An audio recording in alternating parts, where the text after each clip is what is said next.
Chers amis, comme d'habitude, nous avons les vêpres, mais ce soir, la liturgie nous propose de vivre la vigile de l'Annonciation qu'on fête demain. Donc, ça commence à partir de l'heure des vêpres. C'est pourquoi. Mais souvent, on vous proclame l'Évangile de la messe du jour, mais là, ça ne marchera pas avec la vigile. On prend vraiment le petit texte de Saint Jean. Je vous reviens là-dessus tantôt. Bonne prière à tout le monde. Dieu, viens à mon aide. Seigneur, à notre secours. Gloire au Père et au Fils et au Saint-Esprit. Ô Dieu qui est, qui était et qui vient, pour les siècles des siècles. Amen. Bienheureuse Vierge Marie, bienheureuse toi qui as cru, garde-nous forts dans la foi, sois l'étoile qui guide nos pas, garde-nous forts dans la foi, sois l'étoile qui guide nos pas. Nous te louons, ô Marie comblée de grâce. Tu as dit oui au Seigneur qui t'a choisi. Ouvre nos cœurs à la parole. Le Tout-Puissant fera de grandes choses. Bienheureuse Vierge Marie, bienheureuse toi qui as cru, garde-nous forts dans la foi, sois l'étoile qui guide nos pas, garde-nous forts dans la foi, sois l'étoile qui guide nos pas. Nous t'implorons, ô Marie, notre espérance, rappelle-toi le prodige de Cana, porte nos cœurs vers le plus pauvre, fais-lui goûter le vin de la tendresse. Bienheureuse Vierge Marie, bienheureuse toi qui as cru, garde-nous forts dans la foi, sois l'étoile qui guide nos pas, garde-nous forts dans la foi, sois l'étoile qui guide nos pas. Nous te chantons, ô Marie, tu es la mère de notre peuple, marqué par ta bonté. Entends nos cœurs qui te proclament Mère de Dieu et Mère de l'Église. Bienheureuse Vierge Marie, bienheureuse toi qui as cru, garde-nous forts dans la foi, sois l'étoile qui guide nos pas, garde-nous forts dans la foi, sois l'étoile qui guide nos pas. Un rameau sortira de la racine de Jessé. Sur lui reposera l'Esprit du Seigneur. Louez, serviteur du Seigneur, louez le nom du Seigneur. Béni soit le nom du Seigneur, maintenant et pour les siècles des siècles. Du levant au couchant du soleil, loué soit le nom du Seigneur. Le Seigneur domine tous les peuples, sa gloire domine les cieux. Qui est semblable au Seigneur notre Dieu? Lui, il siège là-haut, mais il abaisse son regard vers le ciel et vers la terre. De la poussière, il relève le faible, il retire le pauvre de la cendre, pour qu'il siège parmi les princes de son peuple. Il installe en sa maison la femme stérile, heureuse mère au milieu de ses fils. Gloire au Père et au Fils et au Saint-Esprit, Ô Dieu qui est, qui était et qui vient, pour les siècles des siècles. Amen. Le Seigneur lui donnera le trône de David et son règne n'aura pas de fin. Glorifie le Seigneur, Jérusalem, célèbre ton Dieu au Sion. Il a consolidé les parts de tes portes, dans tes murs il a béni tes enfants. Il fait régner la paix à tes frontières, et d'un pain de froment te rassasie. Il envoie sa parole sur la terre, rapide son verbe la parcourt. Il étale une toison de neige, il sème une poussière de givre. Il jette à poignée des glaçons devant ce froid qui pourrait tenir. Il envoie sa parole, survient le dégel, il répand son souffle, les eaux coulent. Il révèle sa parole à Jacob, ses volontés et ses lois à Israël. Pas un peuple qui l'ait ainsi traité, nul autre n'a connu ses volontés. Gloire au Père et au Fils et au Saint-Esprit, au Dieu qui est, qui était et qui vient, pour les siècles des siècles. Amen. Aujourd'hui, le Verbe éternel, né du Père avant les siècles, s'est anéanti pour nous. Le Christ Jésus, ayant la condition de Dieu, ne retint pas jalousement le rang qu'il égalait à Dieu, mais il s'est anéanti, prenant la condition de serviteur. Devenu semblable aux hommes, reconnu homme à son aspect, il s'est abaissé, devenant obéissant jusqu'à la mort et la mort de la croix. C'est pourquoi Dieu l'a exalté. Il a doté du nom qui est au-dessus de tout nom, afin qu'au nom de Jésus, tout genou fléchisse au ciel, sur terre et aux enfers, et que toute langue proclame Jésus-Christ est Seigneur, à la gloire de Dieu le Père. La parole, aujourd'hui, vient de la première lettre de Jean, au chapitre 1, versets 1 et 2. Ce qui était depuis le commencement, ce que nous avons entendu, ce que nous avons contemplé de nos yeux, ce que nous avons vu et que nos mains ont touché, c'est le Verbe, la parole de la vie. Oui, la vie s'est manifestée, nous l'avons contemplée et nous portons témoignage. Nous vous annonçons cette vie éternelle qui était d'auprès du Père et qui s'est manifestée à nous. Les deux premiers versets de la première épître de Jean que je viens de proclamer, c'est une méditation personnelle de Jean. Il se souvient et a encore les yeux remplis de scènes évangéliques. Il était dans l'Évangile lui-même. Il était avec le Christ. Et tous ses sens, ses yeux, ses oreilles, ses mains se souviennent le son de la voix de Jésus, son visage. C'est encore très frais pour lui. C'est que nos mains ont touché. Non, l'incarnation n'est pas un rêve, une imagination. Jean est de ceux qui ont touché Jésus. Dans sa main, il a eu le contact de la main de Jésus. Imaginez-vous. On comprend que cette lecture nous soit proposée en cette visite de l'Annonciation. Nous, femmes et hommes modernes, en cette pandémie, mais nous désirons, nous aussi, des preuves tangibles. Nous aimons les choses bien prouvées, vérifiées. Pensez à toutes les choses qu'on dit sur les vaccins. C'est-tu vraiment prouvé? Là? C'est-tu ça?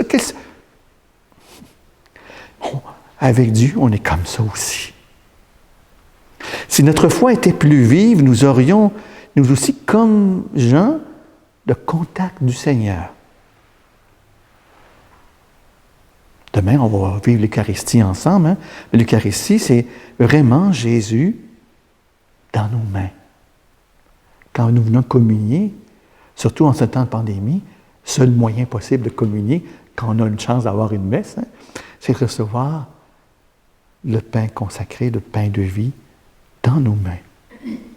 Le service de nos sœurs, de nos frères, c'est vraiment Jésus dans nos mains. Je repense, il y a un peu plus d'1 an déjà, que j'avais été, quelquefois, d'autres fois aussi, au Patro pour le souper mensuel qu'il y avait. Et c'était concret. On recevait les assiettes dans les... C'était concret. Puis il y avait un bel esprit de fraternité qu'on ne peut pas vivre de la même manière aujourd'hui. On le comprend. Pour nous qui communions dans la main, voilà donc une méditation que nous avons aujourd'hui qui est très réaliste. Ce que nos mains ont touché, c'est le verbe de vie. Les 2 mots, verbe et parole, sont équivalents. Jésus est la parole de Dieu. Jésus révèle Dieu. Dieu n'est pas quelque chose, c'est quelqu'un. Dieu n'est pas statique, immobile, figé comme une statue, passif, insensible. Dieu est vie, activité, dynamisme, vital, pensée, parole. Dieu est vivant. Pour essayer de mieux comprendre cela, il faut évoquer des images. Parce que, je ne sais pas, qui d'entre vous, près de l'écran ou ici avec moi, qui ont déjà vu Dieu de leurs yeux. Dans l'Ancien Testament, il n'y avait pas grand monde. Je pense qu'il y a Moïse qui l'a vu. Puis je ne sais pas ce qu'il a vu exactement. Puis seul qui a vu Dieu le Père, c'est Jésus, son Fils. Mais reprenons justement pour mieux comprendre tout cela, des images, même si elles sont imparfaites. C'est le moyen de nous faire une idée de cette vie éternelle qu'on appelle. Qu'on a la vie qui est que goût d'éternité. Dieu est comme un cerveau vivant, tout rempli d'immenses pensées complexes, plus complexes que le plus formidable ordinateur qu'on peut inventer. Dieu est comme une personne adulte et responsable, débordante d'activités, de projets, de pensées. Dieu est vie. Et Dieu communique tout cela par une parole, où il s'est exprimé totalement. Et cette parole s'appelle Jésus-Christ. Invitation à vivre à mon tour, participer à la vie de Dieu, c'est donc penser, réfléchir, aimer, agir, travailler, comme lui, Jésus le faisait avec ses apôtres dans l'Évangile.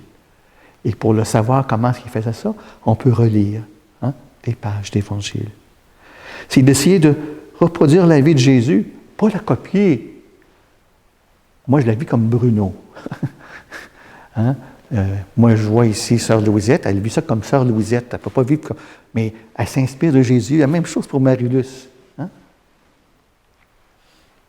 D'où l'importance de la méditation en cette vigile, de cette grande fête. L'Annonciation n'est pas le début de l'œuvre de Dieu en Marie. Dieu est de toute éternité. Déjà, il a comblé de grâce Marie dans sa conception immaculée. Le mystère de l'Esprit Saint et la puissance du Très-Haut nous sont révélés. Je terminerai par une considération, parce que comme en cette visite, on se prépare à la grande fête demain.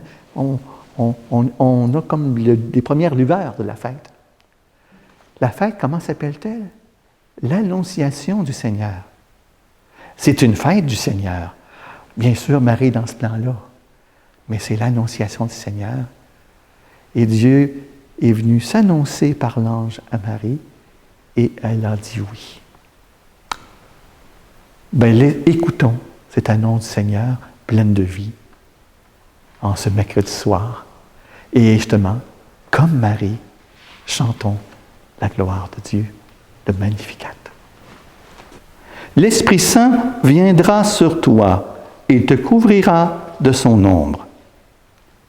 Magnificat, Magnificat, mon cœur exulte d'allégresse. Magnificat, Magnificat, mon cœur exulte d'allégresse. Il s'est penché sur son humble servante. Désormais l'on me dira bienheureuse. Le Seigneur fit pour moi des merveilles. Saint est son nom. Son amour se répand d'âge en âge sur tous ceux qui le craignent. Il déploie l'élan de sa force, il disperse les superbes. Magnificat, Magnificat, mon cœur exulte d'allégresse. Magnificat, Magnificat, mon cœur exulte d'allégresse. Il renverse les grands de leur trône, il élève les humbles, il remplit le cœur de ses pauvres et déjoue la main des riches. Il relève Israël et nos pères, car il tient ses promesses. Il bénit Abraham et sa race, à jamais dans sa tendresse. Magnificat, Magnificat, mon cœur exulte d'allégresse. Magnificat, Magnificat, mon cœur exulte d'allégresse. Père éternel, aujourd'hui, à la voix de l'ange, tu fais lever une aurore sur le monde. Dieu vivant, donne-nous la vie. Tu choisis la Vierge Marie pour être la mère du Sauveur. Regarde avec amour ceux et celles qui attendent leur délivrance. Dieu vivant, donne-nous la vie. Par la voix de Gabriel, tu annonces à Marie la joie et la paix. Accorde-nous de reconnaître en son Fils celui qui comblera l'espérance des personnes. Dieu vivant, donne-nous la vie. Marie, accueille ta parole. Ton esprit la couvre de son ombre et le Verbe habite parmi nous. Prépare nos cœurs à la recevoir. Dieu vivant, donne-nous la vie. Tu élèves les humbles et tu combles de bien les affamés. Nous te prions pour les plus petits et les plus méprisés d'entre nous, pour ceux et celles qui ont faim et ceux et celles qui vont mourir. Dieu vivant, donne-nous la vie. À toi, rien n'est impossible. Seul tu fais des merveilles. Rends-nous la vie au dernier jour. Dieu vivant, donne-nous la vie. On peut prier pour toutes ces personnes qui peut-être avec joie, vivent un temps de vaccination. On peut prier pour toutes les personnes qui s'occupent encore des malades parce qu'ils sont malgré tout nombreux. Donc, nous prions, Seigneur, pour eux. Dieu vivant, donne-nous la vie. Notre Père, qui es aux cieux, que ton nom soit sanctifié, que ton règne vienne, que ta volonté soit faite sur la terre comme au ciel. Donne-nous aujourd'hui notre pain de ce jour. Pardonne-nous nos offenses, comme nous pardonnons aussi à ceux qui nous ont offensés. Et ne laisse pas entrer en tentation, mais délivre-nous du mal. Amen. Seigneur, tu as voulu que ton Verbe prit chair dans le sein de la Vierge Marie. Puisque nous reconnaissons en lui notre Rédempteur, à la fois homme et Dieu, accorde-nous d'être participants de sa nature divine, lui qui règne avec toi dans l'unité du Saint-Esprit, maintenant et pour les siècles des siècles. Amen. Le Seigneur soit avec vous. Et avec votre esprit. Que Dieu Tout-Puissant vous bénisse, qui est le Père, le Fils et le Saint-Esprit. Amen. Allez dans la paix du Christ. Nous rendons grâce à Dieu. Je souhaite une belle fin de soirée dans l'attente de cette grande fête pour demain. Bonsoir.